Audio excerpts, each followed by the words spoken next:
አንቺ እኔ ነው ታዲያሽ? አዎ ተራ ነኝ እና ምን ይጠበስ? ሴጣንን የሚያስነቅ ስራ ነው የምትሰሪ። ክፉ፣ ጨካኝ፣ አስመሳይና ውሸታም ሴት ነሽ። ሰምኛለሽ? ልጅ ሌላ ነገር ሳይፈጠር ከቤት ውጪ። ልጅቷ ኢላን ትወደዋለች። ደግሞ የሆነ ነገር ያላቸው ይመስለኛል።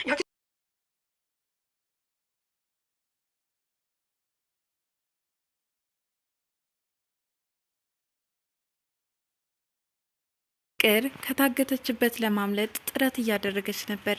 ነገር ግን ጥረቷ ሳይሳካላት ተመልሳ ደመቀ እጅ ወድቃ ነበረ። ዛሬ ከባርኮቴ ዛቻና ማስፈራሪያ ስለደረሰው ፍቅርን ለመልቀቅ ተገዷል። ዛሬ ፍቅር ከእገታ አመልጣለች። ነገር ግን ፍቅር አሁንም ማስመሰሏን ቀጥላበታለች። ባርኮቴና ዴብ በፍለጋ ላይ ሳሉ ከብዙ ጥሪ በኋላ ያገኟታል። እሷም ወዲያውኑ እነሱን በምታይበት ሰዓት ተዝለፍልፋ ትወድቃለች። ለምለምና ሊዱም ጦርነታቸው እንደቀጠለ ነው። ሰላም ጤና ይስጥልን ውድ የቻናል ቤተሰቦች እንደምናላችሁ በያላችሁበት በዓለም ዳርቻ ሰላማችሁ ይብዛ። ዛሬም በአደይ ድራማ በክፍል 36 ተከስተናል። አደይ አፍቃሪ የሆነው ዴብም ንጉስን ሁለተኛ ከአደይ ጋር ባይህ አደይን ብታስባት ብትመለከታት እያለ እያሰቃየው ነበር። በዚህ ሁኔታ እያሉ ባርኮትና አደይ ይመጣሉ። ባርኮትም ተው እንጂ በዚህ ከቀጠልክማ ልጁ ይሞትብናል እኮ በማለት እላዩ ላይ እንዲለቀው ያደርገዋል። ኤላም በሊዱ ምክንያት የተፈጠረበት በጣም አበሳጭቶታል። ታዲያ ወዲያውኑ እንደተመለሰ ቤቴን ለቀሽ ውጭልኝ፣ አየሽ አይደል በአንቺ ምክንያት የተፈጠረውን በማለት እሷን እያፋጠጣት ነበር። እኔ ምን አደረግኩ አለች ሊዱም። አየሽ ምን ያላደረግሽው ነገር አለ? አሁን ምንም ነገር ሳይፈጠር ቤቴን ለቀሽ ውጭልኝ በማለት ቤቱን ለቃ እንድትወጣ ያደርጋታል። መቀም እንደዚሁ አየሽ እኔን ለማምለጥ መሞከር ዋጋ ያስከፍላል፣ ይኸው ተመልሼ ያስኩሽ እያላት ነው። ባርኮትም ስልክ በመደወል ደመቀና ንጉስ እንዲያወሩ ያደርጋል። ታዲያ ንጉስም በህይወቱ አደጋ ውስጥ እንዳለና እህቱን የማይለቅለት ከሆነ እሱ በህይወት እንደማይገኝ እየነገረው ነበር። ማን ነው ባክህ? ማን እያስፈራራህ ነው? በማለት በሹፈት ነበረ ደመቀ ሲመልስለት የነበረው። ታዲያ ወደሆኑ ባርኮት ይቀበለውና ጓደኛህን በህይወት አታገኘውም፣ በቢላ ነው የምዘከዝክልህ በማለት ያስፈራረዋል።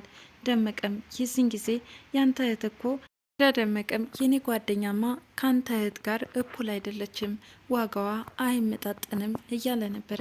ጫፏን ሳትነካ ትልካት እንደውላቃት ካለበለዛ የሚፈጠረውን ታያለህ በማለት በንዴት ስልኩን ይዘጋዋል። ለምለምም ሊዲያና ኤላ ተቃቀፉ እያለች ለአደይ እየነገረቻት እያለቀሰች ነበረ። ታዲያ ምን ችግር አለው? የሊዱ ጸባይ እንደሆነ እንደዚህ ነው። ለሁሉም ሰው ስሜቱ አንድ ነው። እኔ እኮ ደጋግሜ ነግሬው ነበረ ከእሷ ጋር እንዳላይህ ብዬ፣ እሱ ግን ሁልጊዜም ቢሆን ያው ነው እያለች ከኤላ ጋር ስላየቻቸው በጣም ተናዳ ያለቃቀሰች ነበር ለአደይ ስትነግራት የነበረው። ወይም በመካከላቸው የተፈጠረ ነገር እንደሌለ ነው ማስበው። አንቺ ግን ልጁ በማያውቀው ነገር አትቅጩ እያለቻት ነበረ። ለምለምም ፍቅርን ተገላገልኩ ስል አሁን ደግሞ ሊዱ ተተካችልኝ እያለች ብቻ ሊዲያና ኤላን ስታገኛቸው እጅግ በጣም እንደሚሰማትና እንደምትናደድም እየነገረቻት ነበር። ከኤላ ተባራ የመጣችው ሊዱም ደረጃ ላይ ከወንድሟ ጋር ተገጣጥመዋል። አንተ ደግሞ እዚህ ምን ትሰራለህ? አንቺስ የት ሄደች ነው እያላት ነው። ከኤላ እንደሄደችም ትነግረዋለች። አደይ የለችም እንዴ? እሷ ብትኖር ኖሮ ወይ ኩሽና ወይ ከእሷ ጋር ነበር። አሁን ግን እዚህ ደረጃ ላይ ተቀምጠሃል አለችው። አደይና ለምለም መኝታ ክፍል እያወሩ እንደሆነም ይነግራታል። የዚህን ጊዜ ሊዲያ በጣም ትናደዳለች። እዚህ ደግሞ ምን ትሰራለች? እኔ ኤላ ቤት ሲሄድ እዛ አገኛታለሁ፣ እዚህ ስመጣ እዚህ አገኛታለሁ፣ እሷ የሌለችበት የት ልሄድ እያለች እየተማረረች እየነገረችው ነበረ። ታዲያ አደይም አንቺ እኮ ነሽ ያለ ቦታሽ የተገኘሽው፣ እዚህ ብትሆንስ ምንሽን ነው የምትገፋሽ? አንቺ እኮ ነሽ ከኋላ እየተከተልሻት ያለሽው። እኔ እንደሚሰማኝ እንደዚህ ነው፣ አንተም ለሷ እያገዝክ ነው በማለት በንዴት ወደ ውስጥ ተወርውራ ትገባለች። ለወንድሟም አይሊዱ ከኤላ ፍቅር ይዞሽ እንዳይሆን እያለ ብቻውን እያወራ ነበር። መቀም በቁጥጥሩ ስር ያለችውን ፍቅርን በጣም ክፉ ሴት ነሽ፣ አደይ ላይ ያደረግሽውን ነገር ቁጭ ብለሽ ብታስቢው ይቅርታ ለማድረግ እንኳን ይከብድሽ ነበር ይላታል። ፍቅርም እኔ ክፉ ሴት አይደለውም፣ ክፉ እንደሆነ ያደረጉኝ ግን ነገሮች ናቸው አለችው። ደመቀም እስኪ ምን አደረገችሽ አደይ? ሰርቼ ልብላላለች፣ ምንድነው ያደረገችሽ በማለት እየጠየቃት ነበር። ፍቅርም በአደይ ምክንያት ያላጣሁት ነገር አለ እንዴ? እህቴን፣ ወንድሜን፣ ዴብን እያለች ነበረ። አባት አለህ ግን በማለት ጥያቄዋን ማስከተላለች። መቅም አዎ ያውም ያደይ አባት በጣም ተንከባክቦና ፍቅር ሰጥቶን ያሳደገኝ ይላታል። እኔ እያወራው ያለሁት ስለ አንተ አባት እንጂ ስለ አደይ አባት አይደለም አለችው። መቅም በቃ ምን ፈለግሽ? አባቴ ሞቷል። አይህ የአባትን ነገር አታውቀውም ማለት ነው። እኔ ግን በህይወት እያለ ፍቅር ምን ያስፈልጋታል ሳይል ፍቅር ሳይሰጠኝ ያለ አባት ነው ያደግኩት። ለዚህ ነው ክፉ የሆንኩት ትለዋለች። ደመቀም ቀልደኛ ነሽ እባክሽ፣ አሁን አንቺ በዚህ እድሜሽ እኮ የልጅ እናት ትሆኝ ነበር እኛ ሰፈር ብትሆኝ እያላት ነበር። ንጉስን እያስፈራራው ነው። ካደይ ራስ ውረድ ነው ምልህ፣ ከእሷ አጠገብ ካየው ወየልህ እገድልሃለሁ እያለ ይዛተበት ነው። ለምለምም ከስንት ጊዜ በኋላ ያገኘሁት ፍቅሬ ላጣው ነው መሰለኝ፣ ፍርሃት ፍርሃት እያለኝ ነው እያለች እያለቃቀሰች ሳለ ወዲያውኑ ሊዱ ትገባና አንገቷን ታንቃታለች። ሁለታቸውም ተያይዘው እታች ሳሎን ይተናንቃሉ። ታዲያ ሁላቸውም ቤተሰቦቹ ይሰባሰባሉ። ዲያም ያን የተለመደውን የንቀት ስድቧን ለምለምን ትሰድባታለች። ለምለምም በተሰባሰቡበት በጥፊ ታጮላታለች። እኔን በጥፊ እያለች በጥፊ የተመታ ፊቷን እየጠራረገች ሳለ ልድገምልሽ በማለት እየተገለገለች ነበረ። ታዲያ እነሱ እንደዚህ በግርግር ባሉበት ሰዓት ንጉስ ተሾልኳቸው ይጠፋል። በር ላይም ከኤላ ጋር ይገጣጠማሉ። ኤላም ምን ልትሰራ መጣህ እያለው ነበረ። የፍቅር ወንድም ጠርቶኝ ነው የመጣሁት አለው።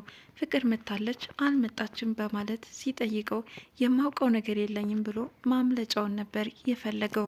ኤላም ወደ ውስጥ በሚገባበት ሰዓት ዴብ ትሰምኛለሽ ለምለም፣ በእህቴ ቀልድ አላውቅም፣ ከሊዱ እጅሽንም ስታነሹም ሆነ ስትናገሪያት እንዳልሰማ እያለ ያስፈራራት ሳለ ኤላም እኔም በለምለም ቀልድ አላውቅም ምን እንዳደረገቻት ብታይ እያለ ነበረ። አደይም እንደዚሁ ጥፋቱ የሊዲያ እንደሆነ መሰከረችባት። ኤላም እኔን ከመናገር በፊት እህትን ስነ ስርዓት አስተምራት እያለው ነበር። ባርኮቴም ተቆጣት። ሊዲያም ለማስተባበል እየሞከረች ነበረ። ከኤላ ቤት ለማረፍ ሲሄድ ከዛ አገኘዋት።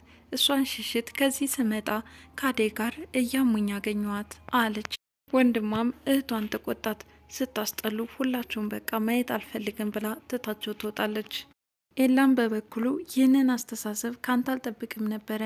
እኔ ለማንኛውም የመጣሁበት ምክንያት ፍቅርን ለመጠየቅ ነበር እያለ ነው። ብም አንተ እንዳሰብከው አይደለም፣ ሊዲያን አልተረዳናትም። እኔም ፊቷን እያዞርኩባት ነው። እሷ አሁን ብቸኝነት እየተሰማትና ሆድ እየባሳት ነው እያለ ነበር። ጭቅጭቃቸው ሲመለሱ ንጉስ ከፊታቸው እንደሌለና እንደተሰወረ ባርኮት ያስታውሳል። ታዲያ የት ሄደ በማለት በድንጋጤ እየጠየቀ ሳለ ኤላ ውጭ ላይ እንደተገጣጠሙና ንጉስ እሱ እንደሆነ እየነገረው ነበር። አሾፈብን በማለት ባርኮትም እየሮጠ ነበር ወደ ውጭ ወጣው። ለምን ነበር አለ ኤላም። ንጉስን እንደ መያዣ ነበር የያዝ ነው። ንጉስ ሄደ ማለት ፍቅርን አይለቃትም አለች አደይ። ዱም ተናዳ መኝታ ክፍል ዘግታ በተቀመጠችበት አደይ ትሄድና ቅድም ስሜታዊ ስለሆንሽ አሁን ተረጋጋሽ ወይ? ደግሞ ብቸኝነት የሚሰማሽ ከሆነ እኔ ከጎንሽ አለሁ። ማንኛውም ግን ለምለም ክፉ ሆና ሳይሆን ኤላን ስለምትወደው የቅናት ስሜት ስለሚሰማት ነው እያለች እየነገረቻት ነበር። ሊዲያም አንቺን ብሎ አማካሪ ቢጤሽን ፈልጊ፣ እኔ አንቺ ጓደኛ አይደለውም፣ ለምለም ናት፣ ከሷ ሂጂ፣ ክፍልን ለቀሽ ውጭ እያለች የተኛችበትን ትራስ እየወረወረችባትና ክፍሏንም ለቃ እንድትወጣ አደረገች። ታዲያ ሊዲያም ብቻዋን ተኝታ ከዚህ በፊት ኤላን እንዴት ታዝናናው እንደነበርና የምትዘፍናቸው ዘፈኖቿን እያስታወሰች ነበር ስትተክዝ የነበረው። ኤላም ይቅርታ እየጠየቃት ነው ለምለምን። ለምለም ካሁን በኋላ ስራ ፈልጌ መግባት ይኖርብኛል፣ እኔ ነኝ የመጣውብህ፣ አንተ ምን ታደርግ? ደግሞ እውነቱን ልንገሬ ከሊዱ ጋር ሳይህ በጣም እቀናለሁ፣ የማጣህ እየመሰለኝም እፈራለሁ። ኤላም ያሳሰበው አባቱ ያለው ነገር እንጂ ከሊዱ ጋር ስላለው ጉዳይ እንዳልሆነ እየነገራት ነበር። ታዲያ ኤላም አሁንም ትቀኛለሽ ወይ እያላት ነበር። ይህንንማ አልዋሽህም፣ ከሊዱ ጋር ሳይህ እቀናለሁ አለችው። ዴብና ባርኮት ፍለጋ በወጡበት ከእናታቸው ስልክ ተደውሏል። ታዲያ እናቱም ለምን አንተ አነሳኸው ፍቅር የታለች እያሉት ነው። ፍቅር ወጣ እንዳለችና ስልኩን እሱ እንደያዘው እየነገራቸው ነበር። ታዲያ የት መሄድ እንዳለባቸው ከተመካከሩ በኋላ በቃ እንፈልጋት፣ ዛሬ እንደምንም ብዬ የት ማግኘት አለብኝ በማለት ተነስተው ፍለጋ ይገባሉ። ቀበጧ ሊዲያም ሲደብርሽ አዝናናሻለሁ፣ ብቸኝነት ሲሰማሽ ከጎንሽ አለሁ ብለሽ ነበር፣ አሁን ስለደበረኝ ተነሽና ደንሽ እያለቻት ነው አደይ። እኔ እንደዛ አይነት ነገርማ አላውቅም፣ ባይሆን አንቺ ስለምትችይበት ተነሽና አንቺ ደንሽ እያለቻት ሳለ ስልክ ተደውሎባታል። ከደመቀን የተደወለላት ፍቅር ከእናንተ ጋር ናት ወይ እያለች እየጠየቀች ነው። ከእነሱ ጋር እንደሆነችም ይነግራታል።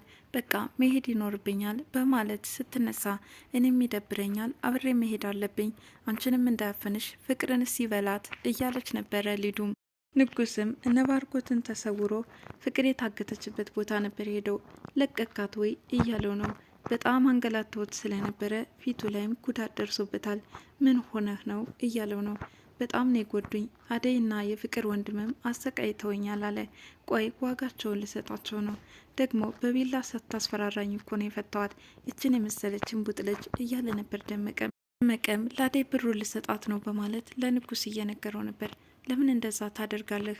አሁን አደጋ ላይ እንዳትወድቅ ወንድሟ እንዳያገኝህ እያለ ነበረ። ለእናቷ ያስፈልጋታል፣ ምናልባትም የምትልገው ይሆናል። አሁን ቀጥሬያታለሁ፣ መሄድ ይኖርብኛል።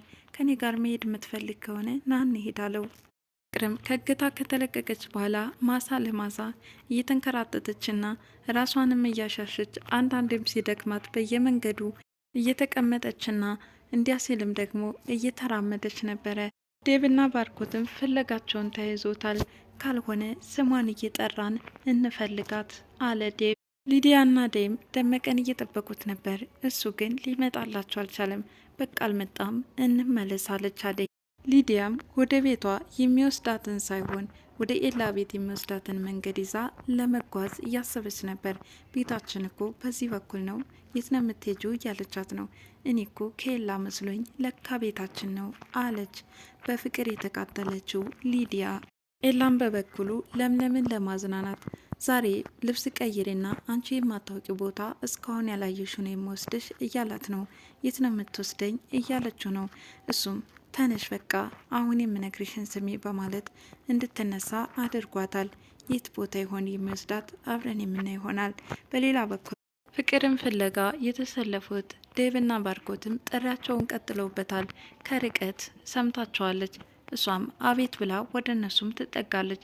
ታዲያ እነሱም በመደሰት ደህና ነሽ እያሉ ተጠግተዋት ሳለ እሷ ግን በማስመሰል ወድቃባቸዋለች። እነሱም ከወደቀችበት እንድትነሳ ፍቅር እያሉ ለማንሳት እየሞከሩ ሳለ የዛሬው ሰራተኛዋ አደይ በዚህ አልቋል። በቀጣይ እስከምንገናኝ ድረስ መልካም ጊዜ ይሁንላችሁ እያልኩ ለዛሬ ተሰናበትኳችሁ። ለቻናሉ አዲስ የሆናችሁ ላይክ፣ ሼር፣ ሰብስክራይብ በማድረግ ቤተሰብ የሆኑ አመሰግናለሁ።